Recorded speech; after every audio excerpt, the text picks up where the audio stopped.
قلت له بس وقف وقف كل حاجة. قال لي الحكاية.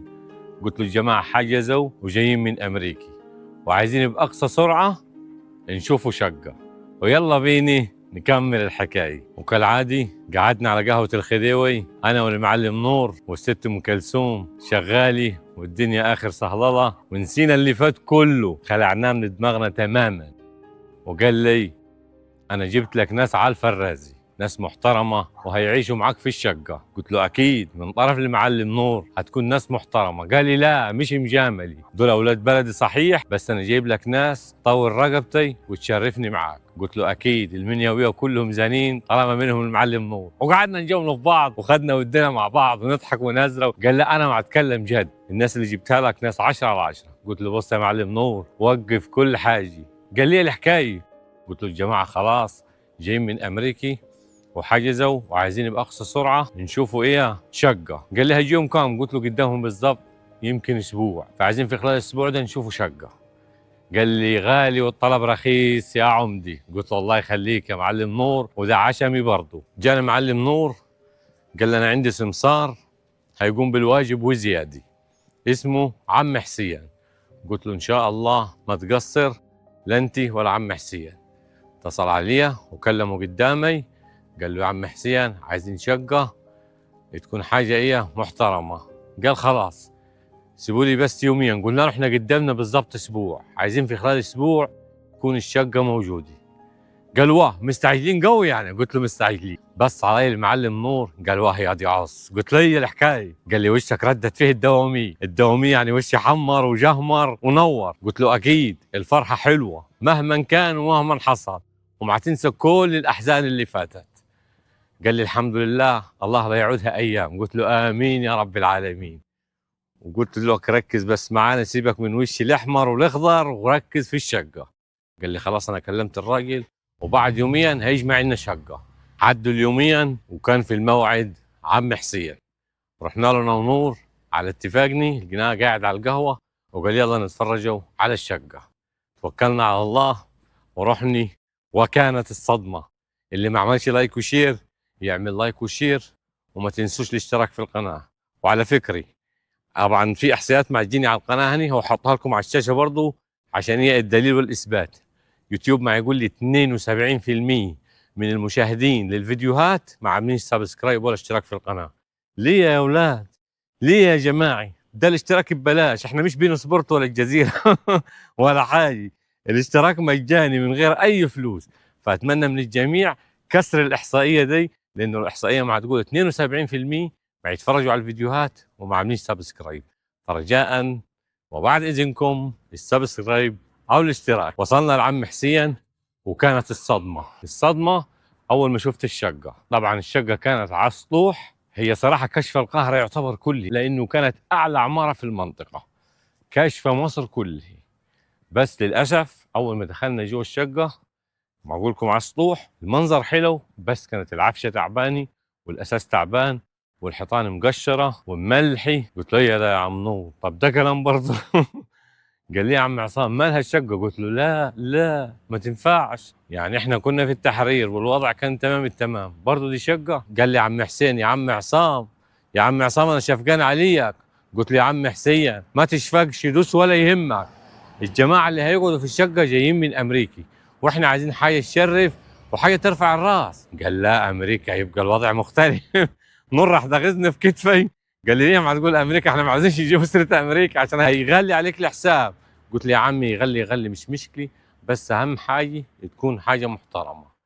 قال لي يا عم عصام عم حسين نور ما فهمنيش حكاية أمريكا دي. قلت له لا يا عمي أمريكا وأمريكا وأمريكا. قال لا كده تمام، وأنا على أساس دي هتحرك واتصرف. وفعلا الراجل برضه ما فيش يوم رن عليني قال عندي شقة محترمة حاجة تحفة. قلت له يا مسهل يا عم حسين، وانا ان شاء الله واثق فيك انه هتجيب لنا حاجه كويسه. وبالفعل تحركنا مع عم حسين انا ونور ورحنا نشوف الشقه اللي قال عليه حاجه محترمه. اول ما وصلنا العماره طلعني الشقه كانت في الدور الثالث، بسم الله ما شاء الله يرمح فيها الخيال، تحف، فازات، عفش، اساسات، حاجه بسم الله ما شاء الله، حاجه تشرف. قلت له هو ده الكلام، هو ده الكلام يا عم حسين. عم حسين راجل كبير لابس جلابيه صعيدي مقنط، راجل محترم ما قصر، يعني عمل كل اللي يقدر عليه، وبرضه رعاني في كل حاجه. قلت له بارك الله فيك يا عم حسين، ما قصرت. هو راجل سمسار، قال لي بس صاحبة الشقة عايز اشوفك. قلت له ماله، فيهاش حاجة، واكيد هتشوفني عشان نكتبوا العقد والاوراق والدنيا دي. وبالفعل رحنا برضه، وجات صاحبة الشقة قالت لي السلام عليكم. قلت لها عليكم السلام. قالت لي حضرتك اللي هتسكن في الشقة؟ قلت لها ان شاء الله هسكن فيه وزوجتي معي. قالت لي طب ممكن اشوف عقد الزواج؟ قلت لها طبعا. قالت لي معلش يعني لو في احراج؟ قلت لها لا ده حقك ما فيهاش حاجه، بس احنا ناس صعايده وعم حسين احنا من طرفه. قالت عم حسين على العين والراس، بس ده ايه لازم الاجراءات دي. قلت لها زي بعض. وريتها العقد وشافت عقديه الزواج واطمنت. قالت متى الجماعه جايين؟ قلت لها ان شاء الله يعني هم كان اسبوع عدوا منهم يومين باقي 5 ايام. قالت خلاص تفضل المفاتيح، ولو محتاج اي حاجه انا موجود على طول في الدور اللي فوقيك على طول. طبعا الشقه يا جماعه زي ما قلت لكم حاجه بسم الله ما شاء الله. كانت ساعتها كم غرفه؟ مش عارف 4 غرف ولا 5 غرف، شقه كبيره.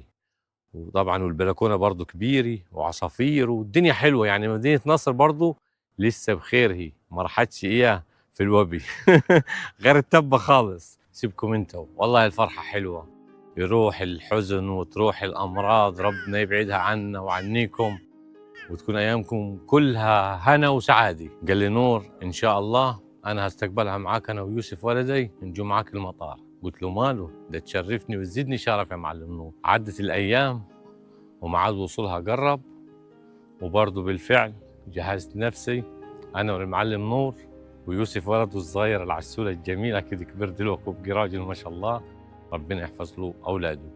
خدنا بعضينا وطلعنا على المطار، قعدنا على البوابه شويتين، هلت من جوا بسم الله ما شاء الله. استقبلناهي وركبناها العربية، كنت طالب أوبر ساعتها أني، وتوكلنا فيها على الله على الشقة. جينا برضو الصبح، كانت طبعا هي عايزة تفطر فول. قلت لها زي بعض، المرة اللي فاتت كانت حابة الباذنجان، المرة دي عايزة تجرب الفول. طلعنا برضو على عربية الفول مع البصل الأخضر والعيش. والله بلدنا حلوة يا أولاد، الواحد توحش مصر قوي. المهم فطرنا فول وعطيناها بصل وعيش سخن، وكانت الدنيا حلوه ساعتها. قالت لي عصام انا عايز امشي في الشارع. قلت لها عايز ايه؟ قالت لي انا عايز امشي في الشارع. قلت لها زي بعض، تمشي في الشارع بس الزحمه والتكاتك. قالت ماله، بيني ما بينكم التبه زي ما قلت لكم، يعني ناس يعني بصوا شعبين، بس ناس 10 على 10، الواحد ما شافش منهم غير كل الخير. حتى لما زوجتي جات وكنا نمشوا في الشارع، والله ودي شهادة حق مش مجاملة، لا في حد قال كلمة وحشة ولا سمعت حاجة وحشة من حد. وحصل موقف أقوله لكم في الدقائق اللي جاي، كان موقف شوية يعني صعب، لأن أنا ما أعرفش كل التبة. يعني أنا كنت ساكن في شارع الورشة، فيها في شارع عثمان بن عفان، ونور وعلاقتي محدودة مش مع كل الناس، يعني التبة كبيرة. المهم وصلنا برضو عند المعلم نور، كان عاملنا عزومة بسم الله ما شاء الله، الراجل ما قصرش، ولد بلد أصيل. قعدني وتعشيني، وكانت العائلة بتاعته كلها موجودة، اخواته وكده يعني، فرحانين بالجماعي. وصراحة طولوا رقبتي للسما، والله ما قصروا. وجاء المعلم نور قال لي سيب الجماعي ويلا بينا انا وانت فين؟ قلت له فين؟ قال نروحوا على القهوة وخليها هي مع الجماعة شوية تقعد يعني. وطبعا قعدت معاهم واحنا نزلنا انا والمعلم نور على قهوة الخديوي. بس انا بيني وبينكم مقلق، لان اخاف تروح شمال وتروح يمين. المهم اللي خفت منه حصل. قلت لنور يلا بينا نرجع البيت. قال لي يا ابني ده احنا لسه ما كملناش ساعه. قلت له يا ابوي يلا. قال لي واه يا ابوي ما أنا قاعد كيف وحدك الفتره دي كلها؟ قلت له انا قاعد على بال واحد، لما يكون حد معاك وفي مسؤوليتك، ودي زوجتي عارف يعني. قال لي عارف. قلت له قال لي وبعدين هي قاعده مع زوجتي. قلت له يا سيدي ماشي، بس برضه يلا بينا. وبالفعل رجعني الشقه، ما كانوش قاعدين في الشقه. طبعا هي لحت على ام يوسف اللي هي زوجة نور، قالت لها ما انا عايز اشوف الشوارع وعايز اشتري حاجات. قلت له طب وبعدين يا معلم الجماعه فيا؟ قال لي نزلوا، اكيد ام يوسف خدتهم السوق. طبعا الثاني نور ما يحكي ولا في دماغه. قلت له نور، قال لي قلت له الموضوع دي يعني هي اولا زوجتي، ثانيا لو حصل لها حاجه مش عارف اقول لك ايه. انت مش متخيل الوضع يعني. وصح يعني ده حقيقي. في حد يقول لي مع تبالغ؟ لا مش مع بالغ، ده حقيقي. حتى انا لما جاتني اول مره في عقيد كان في التحرير قال لي يا عصام خلي بالك عليه، لو حصل له حاجه انت اول واحد هتروح في 60 داهيه. قلت له خليني اروح وارتاح يا راجل. ففيها مسؤوليه فعلا يعني، غير انها زوجتك يعني. المهم طبعا قعدنا زي كده. قلت له نور، قال لي قلت له روح عند الشارع ده وانا هروح الشارع دي. قعدنا نلفه وما خليناش مكان. قلت له بعدين هي الحكايه، طب يعني ده كلام برضه. المهم شويتين راح نور اتصل علي قال لي خلاص تعال تعال في شارع اللي ما يبيعوا عبايات وكده يعني حاجات للنسوان. رحت بيني ما بينكم زغرت لها زغره. قلت له مين قال لك تتحرك من البيت؟ قالت عصام معايا ام يوسف، انتوا اتنين ستات ازاي يعني ما ينفعش. وتعصبت. قال لي نور صلي على النبي يا عصام مالك؟ دي عندني. ونور برضه زغد الجماعه وعايز ياكلهم. قالت له هي قالت لي انا عايز اشوف الشارع. قلت لها يا ستي احنا نشوفوها وتشوف كل حاجه. يعني صراحه اهل التبه ناس محترمين، بس زي ما فيه الزين برضه فيه العفش، وفي ناس ما تقدرش العواقب. وكانت لابسه ذهب وطبعا باين شكل الاجنبي باين معروف يعني. رجعنا البيت وشربنا شاي والموضوع عدى على خير الحمد لله. وكملنا يمكن قعدنا ساعتها للساعة كام عند نور؟ للساعة 1 بالليل. طبعا هي فرحانة بجو العيلة والأسرة ومبسوطة جو كانت. لأن زي ما قلت لكم هنا في أمريكا ما فيش ترابط، ما فيش حياة اجتماعية. خدنا بعضينا. قلت لنور زي العقدي احنا هنرجع البيت. قال لي يا عمي لسه الوقت بدري. قلت له الساعة 1 بالليل، بدري مين؟ كان ساعتها دي كان يوم خميس. شوف اللي حصل. قال طب اجي اوصلك. قلت له توصلني على التوك توك ياخدنا من تحت باب الشقة ونطلع على على شقتنا بالتوك توك. قال لي زي بعض. خدنا التوك توك وتوكلنا على فين؟ على الشقة. يا دوب بس يمكن ما كملش آخر الشارع والتوك توك قال لي التوك توك اعطي لي يا أستاذ معلش. طب احنا عايزين نطلع وياه على الشارع الرئيسي برا. قلت له بعدين. قال لي معلش هتاخدوها مشي. خدها مشي فين؟ هي قاطعة فرحانة ايوه ايوه احسن خلينا نمشي. يمشي فين؟ الساعة 1:30 2 ويوم الخميس، وانتوا عارفين التبة يوم الخميس ما يبقى شكلها الناس قاعدة من الأجازة. مع احترامي للجميع يعني الناس عارفة اللي ما يحصل هناك. المهم ما حتمت خلص ما قدامكش طريق. فرحانة هي ومأنقجت في دراعي. قلت طيب زين مشوارها نمشوا. فرحانة هي وتبص يمين وشمال. طبعا ما اقولكمش انا طبعا ما اعرفش التبة كلها يعني. انا كنت شرع الورشي المثلث عثمان بن عفان ماشيين في الطريق زي دي وما اقولكمش يعني بسم الله ما شاء الله الشباب يوم الخميس ما يبقى هناك اخر صهلوله والمزاج رايق. وانتم فاهميني مش هوضح اكتر من كده. قلت زين. طبعا الناس كلها في الشارع احنا وماشيين بنفس المنظر يبصوا عليني. قالت لي عصام هي الناس مالي؟ قلت لها الناس اخرت عطاء. الناس مبسوطه النهارده الخميس وبكره اجازه فعشان كده فرحانين. قالت لي لا ده دول مش فرحانين ده شكلهم غريب. قلت لها لا غريب مش ولا حاجه، ما غريب الا الشيطان يا ستي وخليها تتجمل الليله دي. وبالفعل قعدنا ماشيين برضه في وسط الحواري ونطلع وننزل ومصاعد التبه اللي يعرفها يعني. المهم عدت الحمد لله على خير والناس برضه رفعوا راسنا ما فيش حد ثبتنا ولا حاجه. انا ساعتها والله يعني قلت يعني هي ممكن تحصل الحارات انتوا عارفين شغل الحارات، بس الناس طلعت محترمه وناس 10/10. وبعدين انا كلمته طيب ليه ما اتصلتش؟ قلت له اتصل عليك يا راجل على اليمين ما ده لو حصلت حاجه كنت غفلقتي كان رنيت على الصعيد والصعيد كله جي. قال لي ده ابو المرحوم بس ما تعملش قوي. قلت له امال ايه يعني؟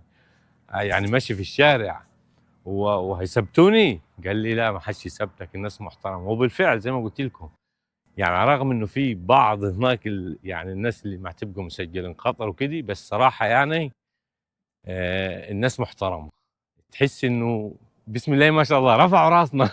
جميع الطوائف. ويوم تاني قالت عصام. قلت لها نعم. قالت لي انا عايز اروح القاهره الجديده.